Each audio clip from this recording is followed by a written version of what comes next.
Hello and good morning, everybody. Good morning. How are you? Doing fantastic. Great. This is Ryan Jacobson calling for the podcast interview. Absolutely, Ryan. Yeah, I'm spoiled because usually I get these little directors on there going, Errol, you've got 6 minutes, and Ryan's going to be on here in a couple seconds. Oh, man, I'm blessed today just to have the direct energy. Oh, I'm not that fancy. Yeah, but you speak a language that I've studied my entire life, and that is that choose your path. This is my mantra is winning is a choice. We are on the same page, and the thing about it is I love that you are willing to spread the language. Oh, absolutely. I love it.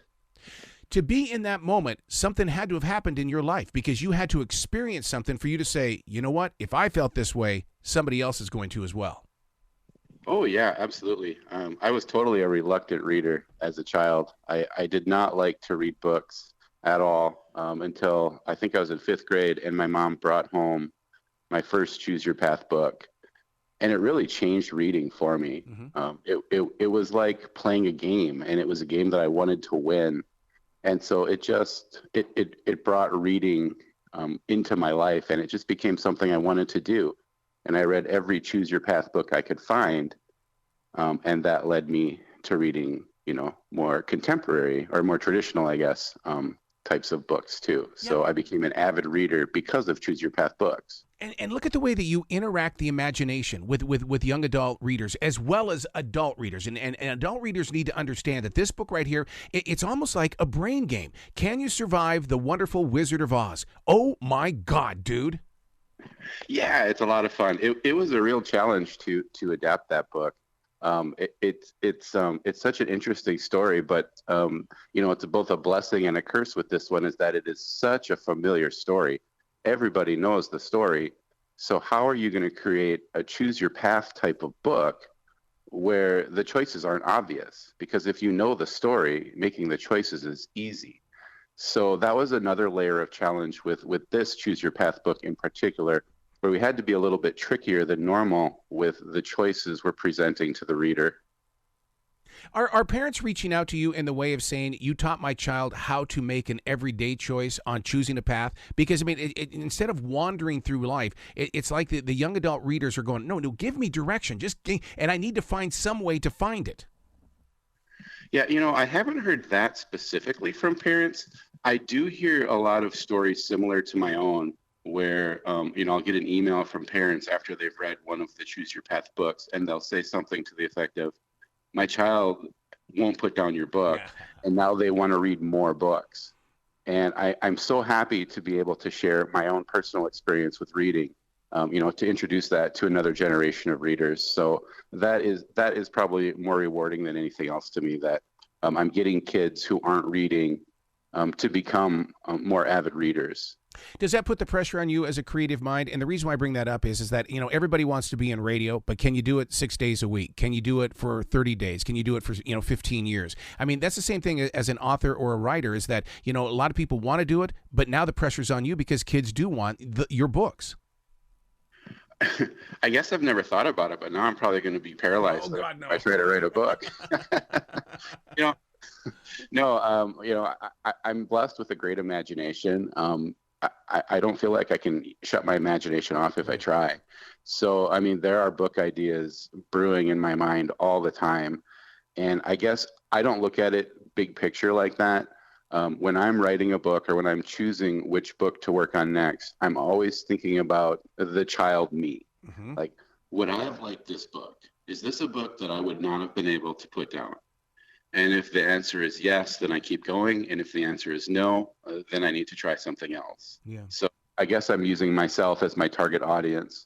And it really seems to be working because it's connecting with a lot of middle grade readers. I had a strange encounter this past weekend in the way that my sister wrote to me and said, you wrote this book in 2009? How come I didn't know? And I said, well, I don't want to brag about it. But have you had any moments like that where people go, Ryan, when did you release this book? Well, yeah, we're Midwest here. We don't like to brag about ourselves. Right. So we try to downplay everything. Like, oh, you're an author. Oh, yeah, it's not a big deal. Anybody can be an author. It's fine. It's fine. Whatever. Yeah, I have books that even I forgot I've written. Yeah, I don't even know what the exact count is, but it's it's somewhere in the ballpark of 60 or 70 books Wow. in total. Yeah, so my mom tries to get a copy of every book that I do. I don't think she has them all either. So one thing that really scares me as a writer is the fact that we are going into this world and it's getting bigger and bigger every day. It's called the metaverse. And I'm so afraid that the metaverse is going to take the imaginations away from the book page. I yeah, I hope not. Yeah. I guess, my kids would much rather play video games these days than pick up a book. In fact, I had an avid reader who turned into a reluctant reader at some point, due to his obsession with video games. So it's gotten to the point where we are trying, to make time for them to be readers. Mm-hmm. Like, you need to at least read for a half hour today. And that doesn't mean up in your room where you might be actually playing your video games. Come sit down on the couch and we're all going to read for a half hour. And hopefully that's helping. Well, and the thing I would like about things like that is that when you do read, it creates conversation outside your home because I mean you want to share the information that you just experienced. Yeah, I would hope so. If you're reading a good book, you absolutely want to share it with other people. And, you get so much more from reading. I don't have to tell you, but, reading is teaching you empathy Yes. and it's teaching you how to have conversations. And, you know, COVID, for one, video games, social media, all of that, I feel like this generation is losing the ability to communicate face to face with each other.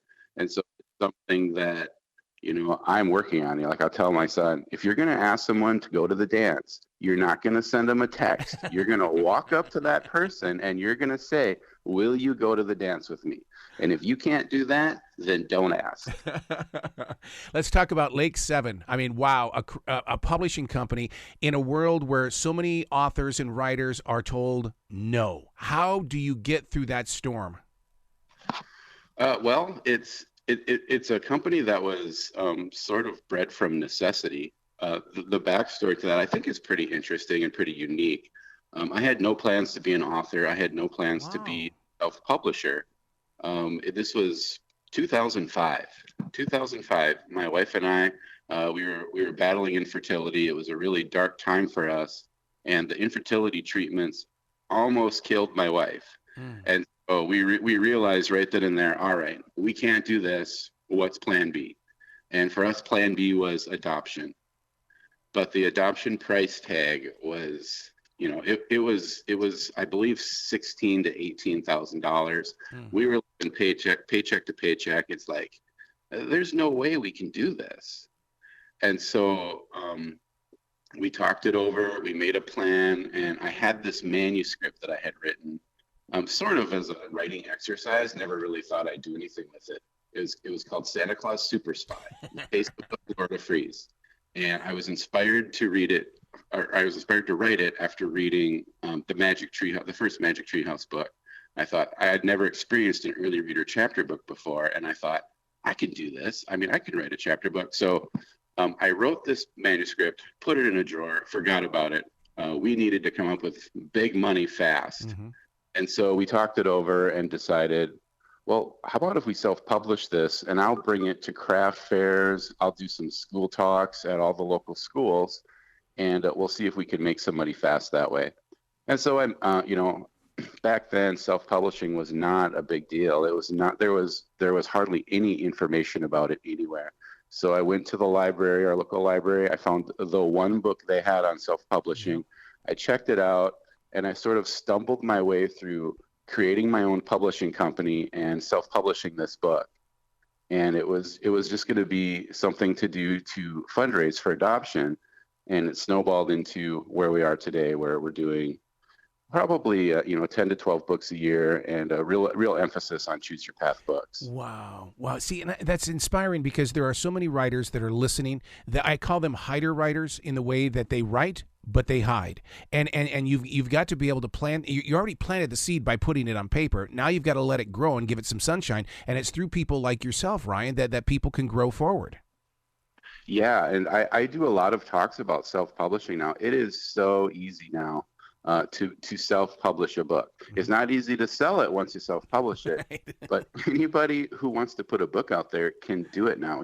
Back in 2005, it was a $5,000 investment. Yep. Nowadays, you don't have to spend a dime if you don't want to. What With like Amazon KDP and those types of program, it's really something. Yeah, and that's the thing about it is that a lot of people they'll put the book. First of all, to even create a book is a challenge and a chore as it is, and there's a lot of discipline involved. And now you've got to market it. It's just like podcasting. You've got to learn how to just keep giving it to the people. Yeah, that's the hard part. That's the part I still struggle with. We create these books, and Lake 7 Creative is not just a self-publishing company anymore. We work with other authors and other illustrators, but marketing it is hard. And really, whether you're self-publishing it or whether you're publishing it traditionally, most of the marketing really falls on the author. The author needs to be active. The author needs to, get on social media, get out to author events, get out to library readings, and just, start in your corner of the world and let everybody in your corner of the world know about this book, and then grow from there.